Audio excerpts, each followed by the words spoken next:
ایک دفعہ کا ذکر ہے، کسی ملک پر ایک بادشاہ حکومت کرتا تھا۔ بادشاہ کا ایک ہی بیٹا تھا جس کا نام شہزادہ جمال تھا۔ شہزادہ اپنے نام کی طرح خوبصورت، بہادر اور بہت عقل مند تھا۔ ایک مرتبہ بادشاہ نے اپنے ملک میں ایک بہت بڑی دعوت کا اہتمام کیا جس میں دوسرے ممالک کے شہزادے، شہزادیاں اور بادشاہ بھی موجود تھے۔ اس دعوت میں شہزادے کی ملاقات شہزادی رخسار سے ہوئی جو اپنے نام کی طرح بہت خوبصورت تھی۔ شہزادے نے شہزادی رخسار سے شادی کی خواہش کا اظہار کیا۔ شہزادی کے لیے اور بھی بہت سے ممالک سے دوسرے شہزادوں کے رشتے آئے ہوئے تھے۔ بادشاہ کی سمجھ میں نہیں آ رہا تھا کہ وہ کس کو انکار کرے اور کس کے لیے ہاں کرے، اس لیے بادشاہ نے ایک ترکیب نکالی۔ بادشاہ نے گھوڑ سواری کا ایک مقابلہ منعقد کیا اور اعلان کروا دیا کہ جو بھی اس مقابلے کو جیتے گا اس کی شادی شہزادی رخسار سے کر دی جائے گی۔ وہ تمام شہزادے جو شہزادی سے شادی کے خواہش مند تھے اپنی اپنی تیاری کے ساتھ مقررہ وقت پر اس ملک میں پہنچ گئے۔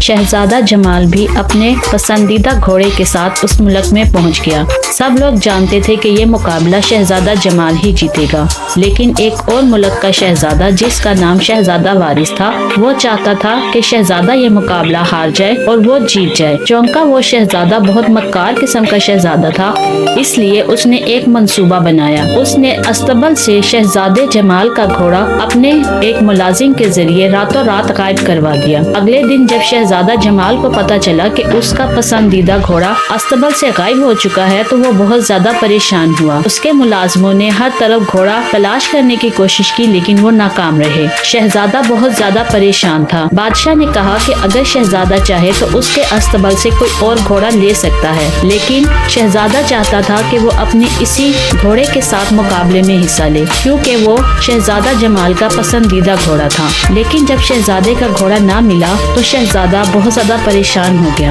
اسی شام جب شہزادہ پریشانی کے عالم میں باغ میں ٹہل رہا تھا تو وہ ٹہلتا ٹہلتا باغ کے دوسرے کنارے تک پہنچ گیا۔ شہزادہ اپنی پریشانی میں اتنا گم تھا کہ اسے اتنی دور نکل آنے کا احساس ہی نہیں ہوا۔ وہ ایک درخت کے نیچے بیٹھا پریشانی کے عالم میں اپنے گھوڑے کے بارے میں سوچ رہا تھا اور سوچ رہا تھا کہ اگر وہ مقابلے میں حصہ لے کر جیت نہ سکا تو شہزادی کی شادی کسی اور سے کر دی جائے گی۔ وہ انہی سوچوں میں ڈوبا بیٹھا تھا کہ اچانک اس کے سامنے ایک چھوٹی سی پری ظاہر ہوئی۔ اس پری نے شہزادے سے کہا کہ ایک خوبصورت شہزادے، آپ کیوں پریشان ہیں؟ شہزادے نے اس سے پوچھا کہ آپ کون ہیں؟ پری نے جواب دیا کہ میں اس درخت پر رہتی ہوں اور کافی دیر سے آپ کو پریشان دیکھ رہی ہوں۔ کیا میں پوچھ سکتی ہوں کہ آپ کس لیے پریشان ہیں؟ شہزادے نے پری کو ساری بات بتا دی۔ پری نے شہزادے سے کہا اس میں پریشان ہونے والی کوئی بات نہیں ہے۔ پری نے جادو کے ذریعے ایک خوبصورت گھوڑا شہزادے کے سامنے کھڑا کر دیا جو ہو شہزادے کے گھوڑے جیسا تھا۔ پری نے کہا کہ آپ یہ گھوڑا لے جائیں، یہ آپ کے گھوڑے سے بھی زیادہ تیز بھاگے گا اور آپ ضرور یہ مقابلہ جیت جائیں گے۔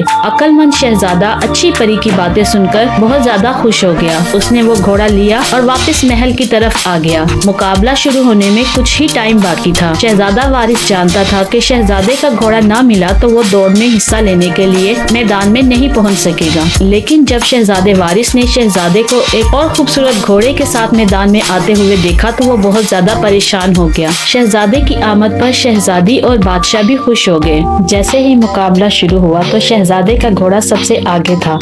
شہزادہ یہ مقابلہ جیت چکا تھا اور سب لوگ شہزادے کی جیت کی خوشی میں تالیاں بجا رہے تھے۔ بادشاہ اور شہزادی بھی شہزادہ جمال کو جیتتے دیکھ کر بہت زیادہ خوش تھے۔ تھوڑی ہی دیر میں شہزادے کے سپاہی شہزادے کا گھوڑا اور اس آدمی کو بھی لے کر میدان میں آ گئے جس کے ذریعے شہزادے وارث نے شہزادے کا گھوڑا غائب کروایا تھا۔ اس آدمی کو دیکھ کر شہزادہ وارث وہاں سے بھاگ گیا۔ بادشاہ نے شہزادی کی شادی شہزادے جمال سے کرنے کا اعلان کر دیا۔